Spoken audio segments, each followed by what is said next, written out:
Hello বন্ধুরা, তো একটা দাদা কমেন্ট করেছিল যে ভাই বোন পায়রা জোড়া দেয় না কেন, আর পায়রা নর্মাদি সিঙ্গেল করে রাখে কেন, তার উপর একটা ভিডিও বানাতে।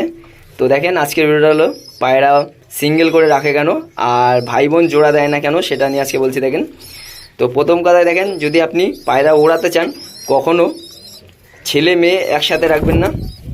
এই জিনিসটা সবসময় মাথায় রাখবেন। পায়রা যদি উড়ান পেতে চান তাহলে সেই পায়রাকে ছেলে মেয়ে দুটোকে কোনোদিনও একসাথে রাখবেন না। বাচ্চা পায়রা যদি ছেলে মেয়ে হয় তাহলে আপনি মেয়ের খোপে রাখতে পারেন, কিন্তু যদি ছেলে পায়রা হয় তাহলে কিন্তু মেয়ের খোপে রাখবেন না। আর এই পায়রাটা ফটফট করে মাথায় চলে আসছে, এ দেখেন ছেলে মেয়ে রাখার একটাই কারণ। এই পায়রাটাকে যদি আপনি নর পায়রার সাথে রাখেন তো দেখবেন এক সপ্তাহের মধ্যে ডিম দিয়ে দিয়েছে।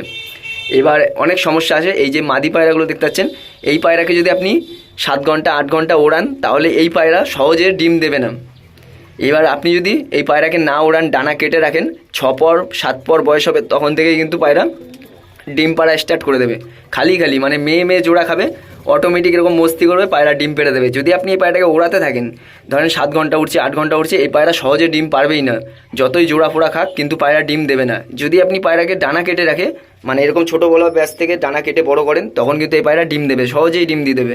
কিন্তু এই পায়রা সহজে ডিম দিতে চাবে না। এই পায়রা জোড়া খেলেও 2-3 বার বিট করলেও কিন্তু এই পায়রা জোড়া মানে ডিম পারবে না। তো সবসময় পায়রাকে ওড়াবেন, তাহলে কী হবে, পায়রা কিন্তু ডিম দেবে না, মাদি পায়রা বিশেষ করে। নর পায়রা তো এমনি 7 পরে 8 পর থেকে মানে 4 পর থেকেই মস্তি হয়ে যায়, কিন্তু মাদি পায়রা যদি ডানা কেটে রাখেন তাহলে কিন্তু খুব তাড়াতাড়ি ডিম দিয়ে দেবেন।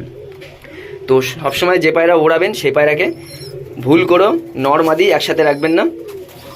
আর যে জিনিসটা করবেন, এই যে মাদি পায়রা দেখতে পাচ্ছেন, এই পায়রাটা কিন্তু মস্তি আসবে, প্রচণ্ড পরিমাণে মস্তি আসবে। তো এই পায়রাকে ঠান্ডা জল খাইয়ে দেবেন। ঠান্ডা জল যে মানে আপনার একটা গোলমরিচ নিয়ে দেবেন, একটা কালো মির্চ যেটা গোলমরিচ, ওই গোলমরিচ পিসে খাইয়ে দেবেন, পায়রার মস্তি অনেকটা কমে যায়। তো এরকম যদি মস্তি করে পায়রা, মানে মাদি জোড়া খেয়ে মস্তি করছে, তো আপনার গোলমরিচ খাইয়ে দেবেন। একটা গোলমরিচ নেবেন, ওটাকে পিসে গোল করে ওটাই আপনি পায়রাকে খাইয়ে দেবেন। একটাই খাবেন একদিনে, আর খাওয়ানোর দরকার নেই। আগে দেখবেন কতটা মস্তি কমছে না কমছে, তারপরে কিন্তু আবার কদিন পর একটা দেবেন। তো ওই জিনিসটা করবেন। আর নরমাদি আপনি যদি একসাথে রাখেন তাহলে কি হবে, এই যে এই পায়রাটা দেখতে পাচ্ছেন বাচ্চা পায়রা, এগুলো বাচ্চা ছোটোবেলায় রাখলে কোনো সমস্যা করবে না, কিন্তু বড় বয়স থেকে রাখলে কিন্তু মানে সমস্যা করা শুরু করে দেবে।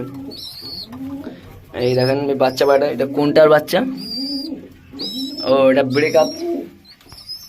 এই যে ব্রেকআপ মানে এই মাদির বাচ্চা, এই মাদির বাচ্চা উঠছে এখন 9 ঘন্টা 8 ঘন্টা 7 ঘন্টা যেরকম যেদিন ওড়ে। তো আরেকটা দাদা কমেন্ট করেছিল যে ভাই বোন জোড়া দেবেন না, মানে নর্মাদি কী করে রাখতে হয় সেটা তো বললাম। যদি পায়রা ওড়াতে চান এইটার কারণেই কিন্তু সবাই আলাদা করে রাখে নর্মাদি। আর একটা কারণ হলো যাতে মাদি পায়রা জোড়া না নিয়ে নেয় নর পায়রার সাথে, কিন্তু ডিম আপনার পায়রা দিয়েই দেবে। যদি আপনি পায়রা ওড়াতে থাকেন তাহলে কিন্তু ডিম দেওয়ার চান্সটা খুবই কম, আর যদি ওড়াতে না থাকেন তাহলে কিন্তু ডিম পাড়ার চান্স খুবই বেশি। তো পায়রাগুলো ওড়ালেই ডিম পারবে। এই পায়রাটা আমার দেখতেছেন 10 পরে ডিম পেড়েছিল, মানে যে কটা পায়রা উড়িয়েছি সে কটা পায়রাই আমার 10 পর কমপ্লিট করার পরেই ডিম পেড়েছে। কিন্তু যেগুলো আমি উড়াইনি, মানে এই যে এই পায়রাটা দেখতেছেন, এই পায়রাটা আমি উড়াইনি, এই পায়রাটা 7 পরে একবার ডিম দিয়েছে আর একবার 9 পরে ডিম দিয়েছে, কিন্তু এর বাচ্চাই দারুণ ওড়ে। ছোটোবেলার থেকে কিন্তু এরকম ডানা কাটা, এই যে এখনও ছোটোবেলার থেকে কোনোদিন আকাশে যায়নি, তাও কিন্তু এর বাচ্চা দারুণ ওড়ে। ওর বাচ্চা এখানে আছে কিনা দেখাচ্ছি, ও এখানে নেই, এর বাচ্চা ছোটো আছে এখন।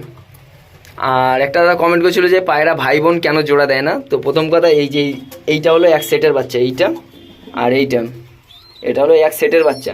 এই দুটোকে যদি আপনি জোড়া দিয়ে দেন, এরা ছোটোবেলা থেকে একসাথে আছে, এরা যদি জোড়া খেয়ে যায়, এদের থেকে যে বাচ্চা হবে না, এই বাচ্চাগুলো মানে আপনার পায়রা পোষার ইচ্ছাই একদম শেষ হয়ে যাবে। এই যে বাচ্চাগুলো হবে, একটা বাচ্চাও 5-6 মাসের বেশি বাঁচবে না। এই বাচ্চা দেখতেছেন, এই 5-6 মাসের বেশিও কিন্তু বাঁচবে না। আর এই পায়রাটা আমার চোখ মুখ কানা করেই ছাড়বে। একটু আগে এই পায়রাটা আসছিল মাথার উপর, এখন এইটা আসছে। এই যে এই দুটোকে ভুল করে জোড়া দেবেন না। এবার এদের জোড়া দেওয়ার একটা সিস্টেম আছে, আমি জোড়া পায়রাও দেখিয়ে দিচ্ছি, আর তার বাচ্চাও আমি উড়াই 7 ঘন্টা 8 ঘন্টা আরামে ওড়ে। তো যারা বলে ভাই বোন জোড়া দিলে জেনারেশন খারাপ হয়ে যায়, হ্যাঁ এটা ঠিক, মানে তারা টেকনিকটা জানে না আসল কথা। তো ওই টেকনিক অনেক কেউ জানে না। তো এখন তো সবাই মানে অনেক আগে আমি একটা ভিডিওতে বলেছিলাম, তো তারপরে অনেকে জোড়া দিয়েও মানে জেনারেশান বানিয়েছে। কিন্তু ওই জেনারেশানটা কী হয়, এই যে এই দুটো জোড়া দিলেন, এরা হলো এক সেটের বাচ্চা। আমি দেখিয়ে দিচ্ছি ওই খোপে নিয়ে গিয়ে। আর এই দেখেন এই খোপে নর থাকে, এই খোপে মাদি থাকে। আর এই খোপের মধ্যে আমি বাচ্চা পায়রাগুলো রাখি। মাদি পায়রার সাথে বাচ্চা পায়রা রাখা যায়, কিন্তু নর পায়রার সাথে বাচ্চা পায়রা রাখা যায় না, পায়রার অবস্থা খারাপ করে দেবে এই নরগুলো, মানে ঠুকরে বুকড়ে অবস্থা খারাপ করে দেবে। আর 4টে পায়রা অনেক উঁচুতে উঠছে, এই দেখেন, এই যে হলো ভাই বোন, দেখতে পাচ্ছেন? এই মাদিটা এর থেকে 6 মাসের বড়, এইটা হলো এই নর পায়রা দেখতে পাচ্ছেন, নরটাতে দিকে লুকিয়ে পড়লো, নর পায়রাটা ওর থেকে 6 মাসের ছোট, আর মাদিটা 6 মাসের বড়। আর এই পায়রার জোড়া দেখতে পাচ্ছেন, এই যে পেন্সিল দুম মানে লেজ, আর ওই যে হলো খোলা লেজ। এদের বাচ্চা দুর্দান্ত উড়ে, এদের বাচ্চাও আমি দেখিয়ে দিচ্ছি, যাকে যাকে এদের বাচ্চা দিয়েছি দুর্দান্ত উড়েছে। তার বাড়ি থেকে 5টা পায়রা হয়েছিল, তার মধ্যে একটা আমার কাছে আছে, বাদ বাকি 4টে আমি সেল করে দিয়েছিলাম। আবার এই যে একটা মানে ফুটছে ডিম, ফুটবার কদিন পরে, 10-12 দিন পর। এই যে এই দুটো দেখছেন ভাই বোন, পুরো এর বাবা মা একই। তো এদের বাচ্চা যারা বলে ওড়ে না ভাই বোনের, তারা আমি মানে ওই পায়রাটা দেখিয়ে দিচ্ছি, নর পায়রাটা, তাদের কোয়ালিটি কেমন আছে। আর ওই পায়রা ওড়ানোর ভিডিও আছে, 8.5 ঘন্টা উড়েছে এদের বাচ্চা, ঠান্ডা জল খেয়ে খালি। অনেক আগে উড়িয়েছিলাম, গরমে, তো আবার শীতে না। সে ওড়ানোর ভিডিও আমার ইউটিউবে দেওয়া আছে। এই দেখেন পায়রার মধ্যে সব কিছু, নটটা ছোটো, মাদিটা বড়, নটটার লেজ খোলা, এই নটটার লেজ বন্ধ, মাদির লেজ খোলা। তারপরে মাদির হলো ঢিলা পায়রা, নটটা হলো টাইট পায়রা। মাদির হেড শেপও ভালো, নরের হেড শেপও ভালো, মাদির চোখ হালকা, নরের চোখ ডিপ। আর দেখেন পায়রার ওই যে সিনার হাড্ডি, মানে জোরকাঠির গ্যাপ আছে নরের হাফ আঙ্গুল, আর মাদিরও হাফ আঙ্গুল। তো এই মাদিটাও অনেকক্ষণ ওরা, 7-8 ঘন্টা ওরা। তো ওই পায়রা জোড়া দেওয়া আছে, অনেক কিছু বলে দিলাম জোড়ার ব্যাপারে। এবার দেখাচ্ছি, দেখেন ওই পায়রাটাকে, এদের বাচ্চা যে, তো ওদের বাচ্চা আমি চোখটাও দেখাবো। ওদের বাচ্চার সাথে একটা পায়রা জোড়া দিয়ে রেখে দিয়েছি, একটা ডিম ফুটেছে মনে হচ্ছে, এই যে, এই দেখেন, এই খোপ থেকে অনেক দিন হচ্ছে বেরোয়নি পায়রাটা। এই যে হলো বাচ্চা, দুর্দান্ত রে বাজ পাখি, মানে এরকম পায়রা পাওয়া ভাগ্যের ব্যাপার। তো এই পায়রাটা ডানাটা উঠছে, আমি এর ওড়াটা দেখাবো আপনাদের।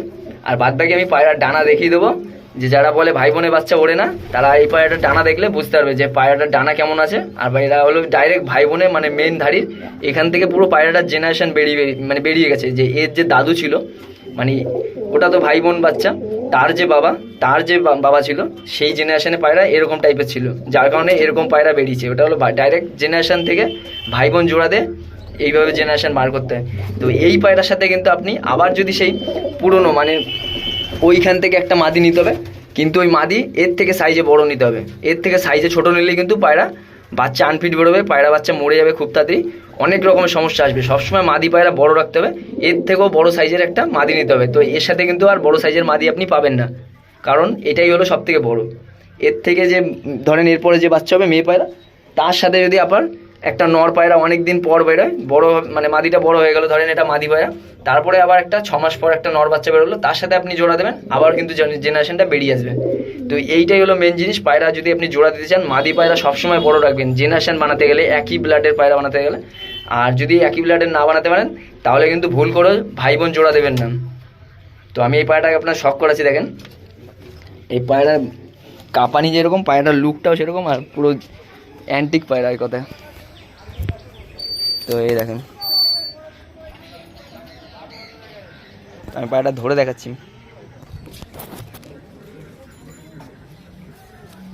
এই দেখেন ডানা ফানা ভেঙে গেছে, খাঁচার মধ্যে তো অনেক দিন বেরোয় না পায়রাটা। এই দেখেন পায়রার ডানা, দেখতেছেন ডানার কাটিং, যারা চেনে এই পায়রা বাচ্চাও কিন্তু আনফিট হতো, যদি আমি এইভাবে মানে না জানতাম। তো আমি জানি বলে এই বাচ্চা আনফিট বেরোয় না। এই দেখেন পায়রার ডানার মাথার কাটিংটা দেখেন, 8.5 ঘন্টা ওড়া আছে এই পায়রাটা আমার বাড়িতে, 3টে পায়রা ওড়াতাম। আর পায়রার চোখ যখন দেখাবো তখন বুঝতে পারবেন কী জিনিস। আবার সেই সমস্যা, এই দেখেন রোদ পড়ছে না, একদম কালো দানা চোখ ছিল, অনেক দিন ওড়ে না, পড়ে পড়ে এরকম হয়ে গেছেন। চোখের রিং দেখতেছেন কত সুন্দর, ওরই বাচ্চা আবার জোড়া দিয়েছি। এই বাচ্চা আমি আর সেলই করবো না, অনেক কাউকে দিয়েছি। তা যারা দিয়েছি 2জনই উড়িয়েছে, দারুণ উড়ছে বলে আমার বাড়িতে অতগুলো কোনোদিনও পায়রা উড়িনি, 5-6 ঘন্টা আরামে উঠছিল তাদের বাড়িতে। একটা কাকাকে দিয়েছিলাম বয়স্ক, তো সে নিয়ে উড়িয়েছিল, আবার চেয়েছিল, তখন আর জোড়া দিইনি, পায়রা সিঙ্গেল করেছিলাম। এই যে পুরো কালো হয়ে গেছিলো পায়রা, আর এই পায়রা বিশাল ছটপটে। তো এই অবধি দেখালাম, এত লাফাচ্ছে, ক্যামেরা ফ্যামেরা ঘোলা হয়ে গেছে। তো এই যে নর, এর ওই পাশে মাদিম, এইটার সাথে জোড়া আছে, কিন্তু এদের বাচ্চা এগুলো না, মানে এদের কাছে ডিম চালার জন্য এই পায়রাটাকে এখানে রেখেছি। এর সাথে মাদি পাইনি বলে, এদের মাদি পায়রা অনেক আছে, কিন্তু ওগুলো জোড়া দিলে ভুলভাল হয়ে যাবে, যার কারণে দিইনি পায়রাটাকে জোড়া। তো আর বেশি বড় করবো না।